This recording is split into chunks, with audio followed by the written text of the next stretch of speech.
All right. I would like to welcome to the show a gentleman I met online. His name is Alan Currens. How you doing, Alan? I'm doing awesome, John. How are you? Good stuff, man. I'm doing well as well. I hear you're from Denver. A lot of your companies are have Denver in the name or kind of based out of that place. So you must have a lot of pride being from Denver or living there. Oh man, it's I landed here in '89, and it's absolutely I'm immersed in it. The culture, everything about it. I'm a trail runner. I run ultras. I'm just so gone in the mountains, and of course we travel up there constantly with the bands. Sure. So I'm really taking advantage of this place. Yeah, I think there's two kinds of people in the world: ocean people and mountain people, right? Yeah. Um, that feeling people describe when they're in love with the ocean, that's the same with mountains. You get the same kind of thing here, and the people here are mountain people. I mean, Denver's obviously massive populace, but man, we got rock climbing gyms on every corner. It's just crazy. Nice. Maybe Yeah. even more so than ocean people, because that feeling you get if you're on maybe not the top of a mountain, but midway point, and you could look out and see kind of where you came from and what's above you and then everything else around. I mean, there's probably not a much better feeling than that view. An ocean can't compare, I don't think. I don't know if it can either. I mean, the ocean's big and vast and flat, but when you are up in there and you're getting near the top of a 14er, I use it for perspective. That's, I think maybe what you're describing is just trying to take all that in. It really puts your life in perspective, man. You realize just how small we actually are. So you're getting that runner's high at about 5 o'clock in the morning. Yeah. This morning I ran a half, started at 5. Wow. Watch the sun come up. It's so cool and crisp here, Now, is that an actual thing? Because I do hear people that run, they say they get what they call a runner's high, where it's something, I guess your body feels almost, since you're pushing it to exertion or something, it feels almost like you're, on a drug or something. Is that a true thing? Yeah, that's a very real thing. And it's just like kind of a real high. And I feel like maybe we should call Don and get him on this conversation, because I just listened to a podcast of yours, and that dude is entertaining. Very. Oh my God. But it's just like a drug high because it's harder to get. That's funny that you said now you kind of get it, but maybe you have to go further or it happens less, but you still get those endorphins. It's almost like doing a drug. If you do a drug a certain amount of times, it doesn't give you the same feeling anymore. You got to do more. So maybe instead of doing those 3 to 6 miles, you got to get up to 6 and 10 now to get that same the thing you were getting before. Gosh, I wouldn't know, John. I mean, you tell me. Well, when I start running, I'll let you know. No, I mean, I do know about the drugs, and that's a big part of my past too. I'm just like an 80s rocker, you would imagine. 80s and 90s, I was pretty out there on the road, touring and doing all the things you think, Rockers do. Yeah, exactly right. And it is exactly like that. So your analogy is appropriate. I like it. So let me ask you this. I know Colorado in general, I think maybe a year or two ago, they made marijuana recreationally legal. Is that correct? Yeah, it was a while back, like 6 or 7 years even. Oh, it was that long ago? Yeah, well, I know that's when we were voting on it. Okay. Yeah, I think as recent as 4 years ago, I had people moving in trying to join the band that also were joining dispensaries and starting up dispensaries. Very cool. Me, because I have really seen it. Like the Denver Music Institute is on South Broadway, which is south of downtown Denver. So we got a straight shot at downtown. It's gorgeous. But we're just far enough away that we don't matter. It's been in that part. And they call it the Green Mile because the factories and bigger buildings were cheaper there. They all bought up. And immediately the money came in. So it started getting really nice. So we've really felt it personally in the traffic on our street. Yeah, so it's bringing people in. It's bringing commerce to the town. And you're probably not seeing much negative effects of it, if I'm guessing. I've seen zero negative effects. In fact, everyone who was against it has just chilled. They realize it's alcohol. These things are all worse. The worst thing you'll find is I was teaching my kids to drive right when that became legal, and there'd be people doing 20 miles an hour down a highway, and I'd be like, now that's what happens when you make pot legal. Yeah. It's the exact opposite of dangerous. But I mean, it can be annoying, but you do see some stone drivers, man. Yeah. The worst of it. That's the worst of it. Yeah. They're more of just focused and chilling, and they're not angry, road raging, speeding all over the place, to just chilling in their own little zone? Well, 2013 is when I started Mannequin. Okay. And Mannequin was that came out. There's a whole epiphanal moment if you want to go there. It's really Let's go. Huh, you want to go? Let's go. My brother Stacy died in 2008 at the same age my dad died. Oh my God. Sorry to hear that, by the way.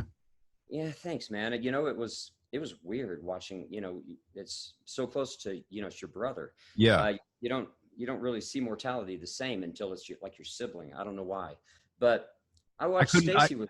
I couldn't imagine that type of loss. And the only way I know how to maybe relate to you a little bit with it is my wife lost her brother. He was in his 30s. She was also in her 30s. So again, I didn't get to experience it the way you guys did, but of course I'm close to my wife, and I got to feel the pain with her, and I was very close to her brother as well. So I definitely, my condolences go out to you. Oh, thanks, man. You know, there's something about that. Like, if you really love the person, it's pretty easy to turn that into momentum for yourself because you know they'd want it, right? So you're like fulfilling, you've got a cause. And I hope that's what happened with her. That's so young too. I like the way you're taking these negatives and spinning them into a positive, because it could be a cycle to where you spin out of control, but you're using it to fuel your fire and take it that avenue. And that's a good thing to have and do. Yeah. And you're absolutely right. You could do that. And I did do that when my dad died, because I was 21 when he died, and I did exactly that. So I guess I learned my lesson there, but Sure. a lot longer to learn all the other lessons. But when that happened, I think Stacy took a lot of my fears with him. Just seeing that regret in that moment, I knew that was so much to avoid, right? I mean, like, I think musicians are kind of live in a world of immediacy. We need immediate reward. We need immediate relief. We need immediate results, right? And I was scared to death because I'd just written a business plan. In 10 years, I wanted to own 12 companies. I wanted to be retired. I wanted to travel the world with my wife. I had these grandiose dreams, and I was trapped in a moment hitting publish where I was like, I don't deserve this. I can't, like, if I hit publish, can I really get the dreams, or is it another big failure, or what's ahead? Right. I hit publish, and within a couple of hours, I got my first response, and she flew up from Dallas, and it was Dana. Dana became my business partner. Right. So what they say, behind every great man, there's an even better woman. In your case, that's absolutely what's going on, it seems. It's 100% correct, except I think she might be a little ahead of me now. Nice. I may be behind her, because this woman is creative and strong, and she's just like my wife. It's so funny that I have two of them that are like that. And her husband's equal parts in the company, but Dana and I kind of run everything. Right. But I will say I follow her lead on a lot of things, because she's in her early 30s, right? She's real young. She's way more in tune with what I'm selling. We have a charity now for musicians, which is very COVID relevant. Sure. As soon as COVID hit, we were able to start doling out grants and rent Good money for to you. all of our musicians. Oh my God, it was so awesome. Yeah. That's her baby. We have I don't even know who came up with what anymore. There's so many things. Well, that's good. So with this COVID-19, I'm sure most of the Denver Music Institute was being taught in the school. Has that transformed more into virtual classes or Zoom? Yeah. Yep. So music schools are kind of like restaurants. I think there's an ebb and a flow. You know, they have a lifespan. And the Music Institute is now, I think, Denver Music Institute's 20, maybe 25 years old. Okay. We acquired it in 2016, and it was going down, right? Like that's a whole fluke on its own. I misdialed to rent a room somewhere, and I got the DMI. And I just did my whole spiel, and he's like, who the hell are you? And why'd you call me? And then he goes, I just came from my CPA and I'm selling. Wow. He's like, just came from, like, I was there and I just walked in the door. So we drove there and bought it. If that's not fate, like slapping you in the face, I'm not really sure. Yeah. It was Wow. crazy. So we rebuilt it, renovated it, and we got our student count up. And then this year was looking really like a breakthrough year, and then COVID. Right. So we had been averse to this online lesson thing.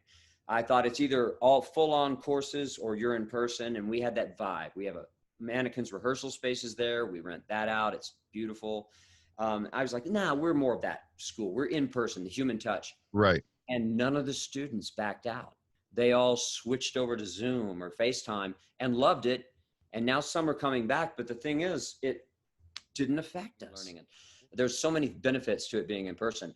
It turns out that a combination of both is cool. People don't, they don't have to cancel if they can't make it in time. There's all these alternatives now. Right. So I have to say, it really opened us up. We thrived in COVID in that sense. Right.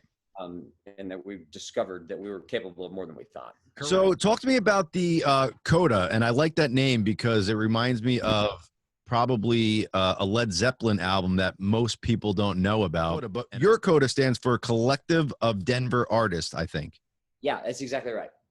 And that's funny. I mean, I'm a huge Bonham fan. I'm actually a drummer. I was a drummer professionally for 35 years. I went to college for piano performance. I play guitar. And I started Mannequin, so I learned to sing. I became a front man for Mannequin. So I just chased these things all through life. So you don't have to worry about, I'm not really great at any of it, but I do all of it. And because I think you're being a little humble there, but we'll let you be humble. That Coda thing came about right after the school when we had, we'd been listening to our musicians, and they were talking one time aside, like, I lost some students. Yeah, I lost some students too, right? So we had the conversation. The next thing you know, we own a school. So we were thinking, what else can we do? How can we tie ourselves into this whole community? There's other musicians, other bands, other artists out there. So we came up with this collective of Denver artists.